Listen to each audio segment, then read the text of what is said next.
할렐루야, 구티비 세상을 보는 창 오세고감을 시청하시는 시청자 여러분, 저는 광주청사교회 백윤영 목사입니다. 세대통합 목회가 대안입니다. 12번째 시간, 오늘 그래도 달리자는 주제로 여러분과 함께 다음 세대 살리는 이야기를 이어가도록 하겠습니다. 지금까지 비즈니스 환경은 한마디로 정리하면 장대한 의자 뺏기 게임의 형태였습니다. 가능한 많은 인원을 시장에 투입해서 더 많은 의자를 획득하도록 독려하는 형태였습니다. 남보다 1시간 오래 일하면 적어도 의자 1개를 더 획득할 수 있는 구조였습니다. 또 휴가를 반납하고 일하면 그만큼 성과도 올라갔습니다. 노력하면 결과를 보장받을 수 있는 과거였다는 이야기입니다. 그래서 기업 전사 24시간 싸울 수 있습니까? 이런 말들이 난무했고, 그 폐해로 과로사도 많이 발생했었습니다. 하지만 사회 전체와 사회 구성원이 추구하는 풍요와 유익을 비교하면서 과로사를 사소한 문제로 취급해 왔었습니다. 결과만 좋으면 무엇이든 괜찮다는 그런 입장 때문이었습니다. 이런 상황이 유지될 수 있었던 동력은 두말할 것도 없이 고도의 경제 성장이었습니다. 다 경험한 바지만은 경제가 안정적으로 성장할 때에는 누구나 노력하면 풍요로워질 수가 있었습니다. 원하는 결과가 손에 잘 잡혔습니다. 그 결과 노력하면 결과가 나온다는 그런 믿음을 가질 수 있게 되었습니다.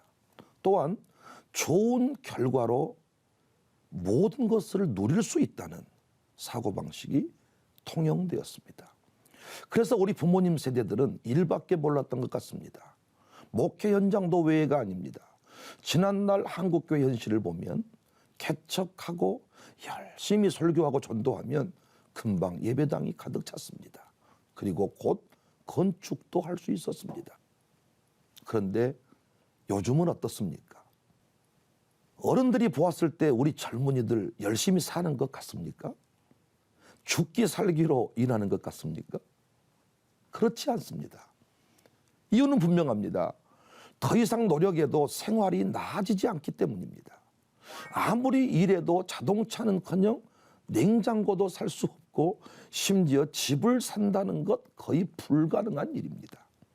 이제는 노력하면 반드시 좋은 결과가 뒤따라온다는 주장에 신뢰가 무너져 버렸어요. 이 고도 경제 성장기에는 노력해서 성과가 없는 경우는 웬만하면 일어나지 않았죠. 전공 불문하고 대학을 졸업하면 그에 상응한 곳에 취업이 이루어졌고, 취업 후에는 매년 조금씩이라도 연봉이 올랐습니다. 물론 회사가 사라지는 일은 거의 상상할 수 없는 일이었습니다. 하지만 지금은 다릅니다. 대학생 백수가 넘쳐납니다. 회사가 문 닫는 경우도 수시로 일어납니다. 목회 현장도 마찬가지죠. 이미 말씀드린 대로 한국교회 대부흥 성장기에는 그가 누구든지 열심히 달리면 성장을 경험했습니다. 부흥의 시절에 교회를 매매하는 일, 교회가 사라지는 일, 상상이나 할 수 있었나요? 그런데 지금은 어떻습니까? 거의 매일 수백 개의 교회가 문을 닫고 있습니다. 코로나 이후에 그 속도는 더욱 증가하고 있습니다. 그럼에도 한국교회 형편은 조금 나은 셈이죠. 지금 유럽이나 미국 등 복음을 들고 목회하는 디아스포라 목회자 선교사의 상황은 더욱 치열합니다. 오래전에 컨퍼런스에서 만난 크로아티아 선교사가 있었습니다. 그곳에서 20년째 사역을 했는데 이제 10명 정도 모여 예배드리기 시작했다, 이런 말을 들었습니다. 이들에게 당신은 정말 노력하지 않았군요. 당신은 정말 목회적 열정이 부족하군요. 이렇게 말할 수 있나요?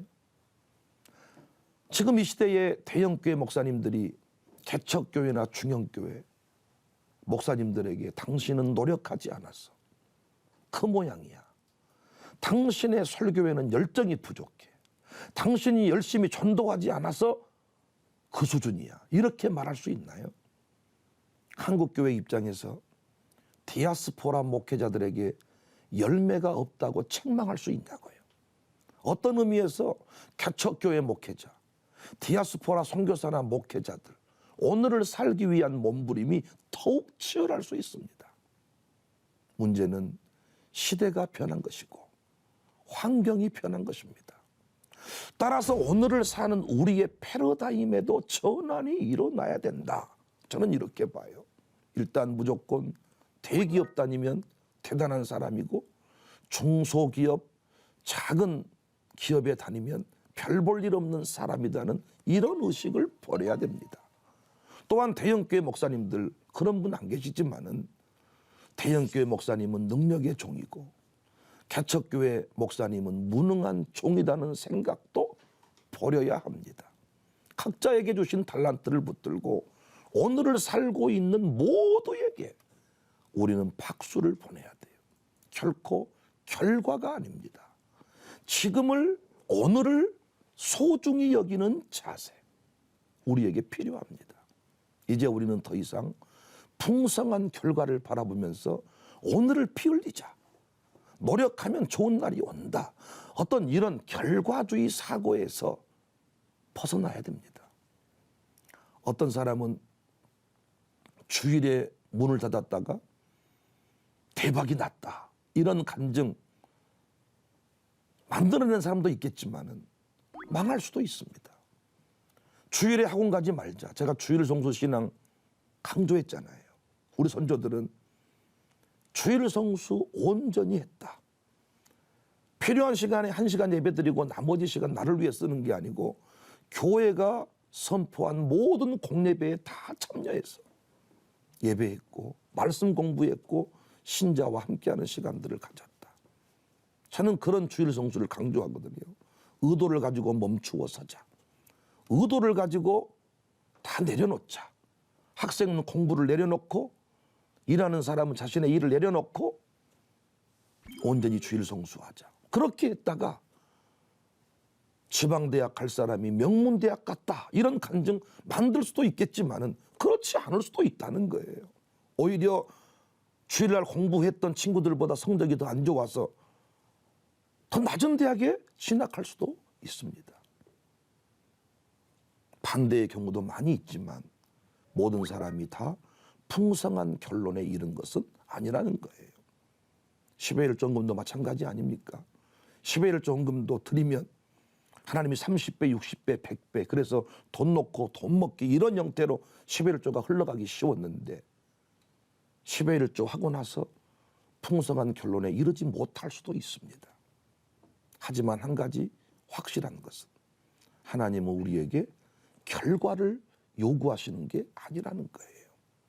결과는 하나님이 책임지실 몫입니다.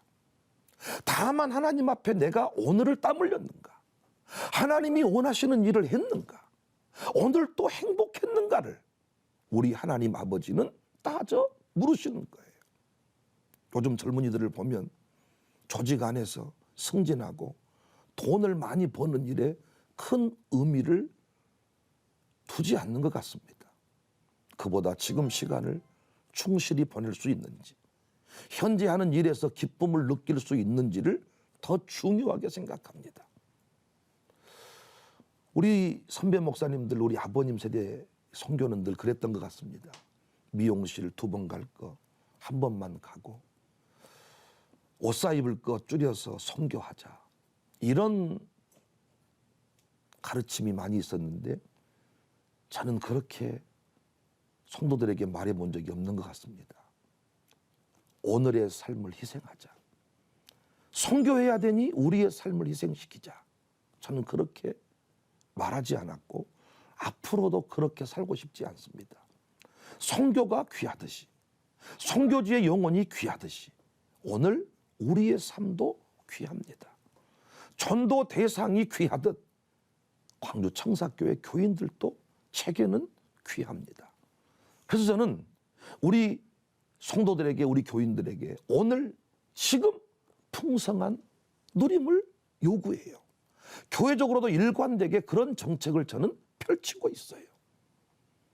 주님은 단 한 번도 내일을 위해 오늘을 지옥으로 살아라 이렇게 하신 적이 없거든요.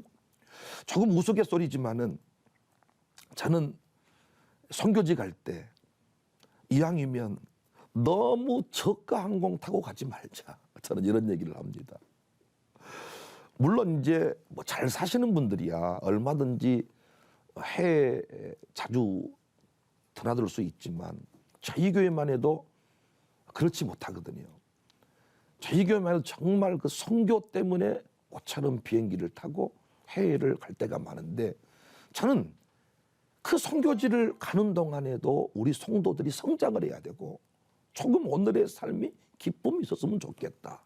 그래서 비용을 교회가 조금 더 부담을 하더라도 너무 저가 항공 타고 가지 말자. 그리고 선교지 가서 너무 선교만 하고 동남아 지역에 갔다 그러면 망고 한 번 못 먹고 오는 게 아니고 성도들에게 마지막 날은 망고, 그래본들 그거 돈 얼마 비싸지 않습니다. 풍성한 망고 파티를 열어주고 그리고 그들을 격려합니다. 지지합니다. 사랑과 선행을 서로 돌아보아 격려하라고 했잖아요. 그래서 우리가 진짜 시골에서 우리 광주에서 변방에서 조용히 살다 죽을 인생인데 하나님의 은혜로 선교지에 오지 않았냐. 그 당신들이 다른 영혼을 세운다는 게 너무 귀하고 감사하다. 그들을 축복하고 지지합니다. 그들이 거기서 다시 어떤 삶의 이유를 발견하는 것 같습니다. 달란트 비유에서도 이런 삶의 원리를 확인할 수 있습니다. 이 비유에 의하면 우리 모두에게는 주님이 허락하신 삶의 지경들이 있어요. 그 자리가 어떤 자리든지 귀한 이유가 주님이 맡겨 주었기 때문입니다. 이 비유를 여는 핵심 키는 얼마를 남겼느냐가 아니라 한 달란트 가진 자의 자세입니다. 그는 주인에 대한 잘못된 믿음을 가지고 있었어요. 실패하면 주인이 나를 죽일 것이다. 좋은 결과가 없으면 쫓겨나고 말 것이다. 그래서 한 일이 뭡니까? 땅에 묻어둔 것이죠. 땅에 묻어두었어요. 한 달란트가 결코 작은 내용이 아닙니다. 금 25kg 정도 가치, 억 단위가 넘는 그런 큰 물질이라 할 수 있습니다. 엄청난 것을 가졌음에도 그의 삶이 달라지지 않았죠. 주인이 내가 이자 받아서 돈 벌 것 같았으면 너에게 주었겠느냐 책망하시는 거예요. 그러니까 주인의 입장에서 이러든 저러든 쓰라고 주신 것이죠. 하지만 한 달란트 받은 자는 그렇게 하지 못했습니다. 이것이 주인의 마음을 화나게 한 것입니다. 저는 단언합니다. 우리 선배 목사님들 목회했던 그 시절, 지금 저희들이 목회했던 때보다 훨씬 더 좋은 환경이었습니다. 그러니까 우리 교회보다 더 큰 교회 할 수 있었고 존경받는 자리에 설 수 있었습니다. 하지만 지금 후배들, 저희들이 처한 영적인 환경은 영영 개척교회 수준을 모면할 수도 있습니다. 제가 하고 싶은 이야기는 그렇다고 포기해야 되느냐 이겁니다. 사업도 마찬가지입니다. 직장생활도 마찬가지입니다. 요즘 사업 아버지 세대들에 비하면 100배는 더 힘든 것 같습니다. 결산하면 매달 마이너스일 확률이 높아요. 그렇다고 땅속으로 들어가면 되겠습니까? 그게 아니라는 것이죠. 그래서 저는 어른들의 역할이 중요하다. 제가 세대통합 목회를 그토록 강조하는 이유가 우리 아이들 곁에 어른들이 서 있어야 된다는 거예요. 두려워 떨고 있는 그 다음 세대를 향해서 우리 어른들이 해줘야 될 말이 있습니다. 그래도 달리자. 그래도 달리자. 외쳐줘야 돼. 나는 이렇게 했는데 라떼는 말이야. 나는 조금만 노력하고 네 나이 때 난 이렇게 살았는데 너는 뭐야? 이게 아니고 상황이 바뀐 거예요. 시대가 달라진 거예요. 20년 동안 크로아티아에서 선교했는데 이제 10가정 10명 모여 예배드렸다고 우리 그들을 향해서 너 뭐 했느냐라고 책망하면 안 되는 거죠. 대단합니다. 그 크로아티아, 그 유럽의 그 지금 선교의 그 분위기를 보고 우리는 말할 수 있어야 되잖아요. 한 영혼의 가치를 우리는 달리 평가할 수 있어야 됩니다. 저는 한 달란트 받은 자가 차라리 돈을 다 썼다고 했다면, 주신 것들을 어떻게든 사용했다면 주인의 마음이 덜 아팠을 것 같습니다. 아무것도 하지 않은 것, 그것이 문제인 거죠. 두 아들 비유에서도 정작 탕자들에게 아버지는 화를 내지 않았습니다. 오히려 괜찮다 하셨고 먹고 즐기라 했습니다. 하지만 큰 아들에게는 야, 너 누가 그렇게 살라고 하더냐? 우리가 즐거워하고 기뻐하는 것이 마땅하다고 했습니다. 우리는 지난 시간에 기계적 숫자론에서 벗어나야 된다. 세상이 바뀌고 있다. 세대통합 목회를 망설이는 이유도, 주일학교 사역에 늘 실패를 경험하는 이유도 우리는 늘 기계적 숫자론에 머물러 있기 때문이다. 이만큼의 물질과 시간을 투자했는데 우리가 과연 몇 사람을 이곳에 모았느냐. 늘 이런 사고에 머물러 있기 때문에 우리는 세대통합 목회 역시 주저하고 있다. 이런 얘기를 제가 드렸습니다. 사랑하는 시청자 여러분, 부디 교회의 부흥을 숫자로 논하지 맙시다. 아울러 오늘 살핀 내용 가슴에 새기십시다. 결과를 강조한 나머지 현실의 삶을 부정하고 땅속으로 들어가는 일이 없어야 돼요.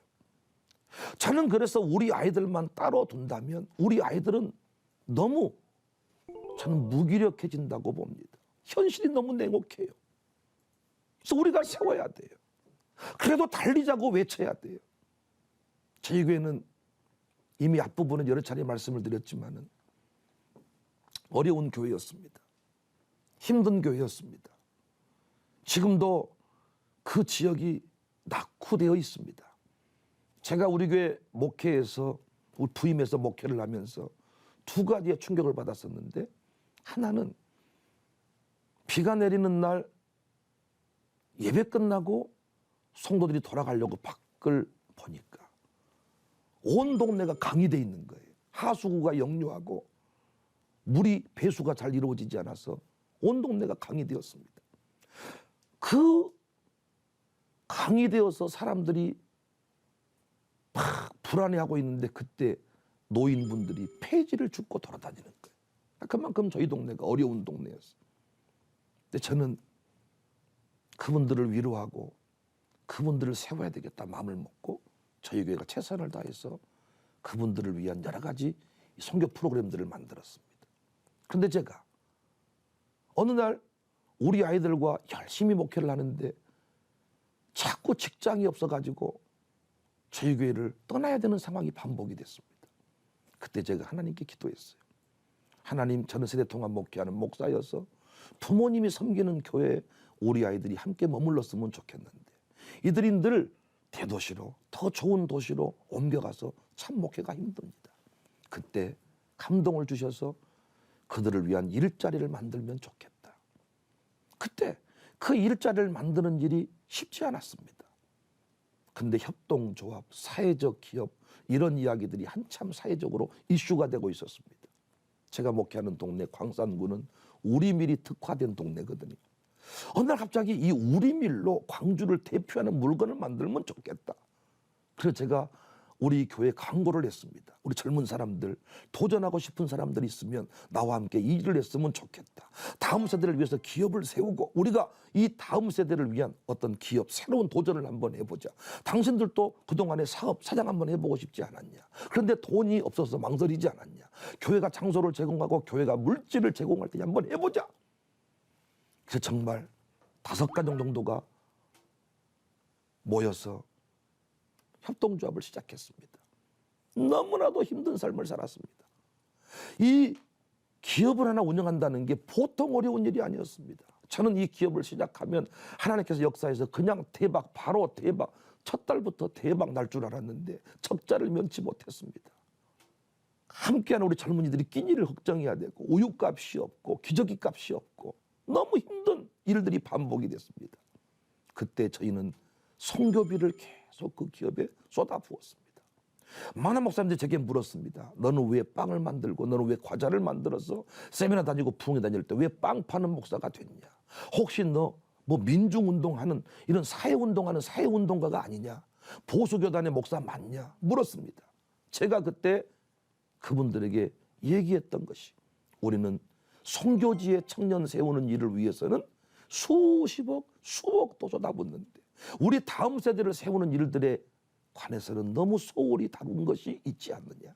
그래서 저는 우리 이 선교적인 마인드로 다음 세대를 바라보면 일들이 어렵지 않다. 그래서 저는 그래도 달려보자. 결과는 하나님께 맡기고 분명히 이것은 돈을 벌고 안 벌고를 떠나서 한 영혼을 세우고자 하는 우리의 이 마음을 하나님이 보셨을 것이다. 그래서 지금 견디고 견뎠는데 지금 어떤 결론에 이르렀느냐. 유튜버 먹방 프로그램에 우리 제품들이 소개가 돼가지고 미리 주문을 하지 아니하면 구입할 수 없는 물건이 됐습니다. 또 하나 제가 참 중요한 얘기를 드리고 싶은데 저희 교회 동네에 카페 하나가 없었습니다. 개인적으로 조그맣게 운영하는 그런 것들은 있었어도 우리 젊은이들이 갈 만한 그런 카페가 없었습니다. 그래서 저희가 프렌드 카페를 만들게 되었어요. 역시 척자를 면치 못했습니다. 하지만 그 한 사람 한 사람을 세운다는 개념을 가지니까 저희들은 그 일이 어렵지 않았습니다. 저는 교회가요, 자꾸 결과 위주로, 실적 위주로, 숫자를 더 많이 모이면 능력 있는 사역자고, 한 영혼 붙들고 씨름하면 능력이 없는, 노력하지 않는 이런 사역자라고 평가하는 이런 모습들을 가감하게 수정해야 된다고 생각합니다. 저희 아버지도 평생 시골에서 목회하셨는데 저희 아버지 목회 현실을 돌아보면 최선을 다했습니다. 정말 아버지 생활비를 쪼개서 한 영혼 한 영혼을 세워갔습니다. 때로는 성도에게 돈도 빌려주고 돈을 떼고 앰뷸런스 역할을 다 하고 장의사 역할도 감당하고, 그렇지만 아버지 시골교회 그 농촌교회 목회 현장을 돌아보면 수백 명 목회하지 못했습니다. 200명 넘기지 못했습니다. 하지만 하나님 보시기에 저는 그 아버지 목회 참으로 멋진 목회였다. 왜? 한 가정 한 가정을 세우는 일들이 아버지의 기쁨이었고 목사로서의 영광이었기 때문입니다. 저는 그래서 시골교회 목사 아들로 살아서 그런지, 그 가난한 그 농촌의 현실을 늘 보아서 그런지 소외된 약자를 향한 눈물이 있습니다. 세대통합 목회의 핵심은 한 가정 한 영혼을 세우자는 것인데, 세대통합 목회를 한다고 해서 당장 주일학교 숫자가 다음 세대가 수천 명, 수백 명 풀으라는 거 아닙니다. 그러나 우리가 우리 다음 세대를 품에 안고 함께 예배하고 함께 기도하면서 그래도 달려보자. 결과는 하나님께 맡기고 너에게 주신 그 창조적인 DNA, 그 은사를 붙들고 달려가면 하나님이 네 인생 복 주실 것이다. 잘했느냐 못했느냐는 하나님이 평가하실 일이다. 그래도 달려보자. 코로나 시대에 여러 목사님들이 힘들어합니다. 우리 후배들에게 제가 하고 싶은 얘기는 하나입니다. 어렵지만, 힘이 들지만, 상황이 지난날과 많이 달라졌지만 그래도 달려보자. 하나님의 말씀으로 세상을 이해하고 바라보는 마음의 창이 여러분 안에 열리기를 소망하며 이 시간 마치겠습니다. 감사합니다.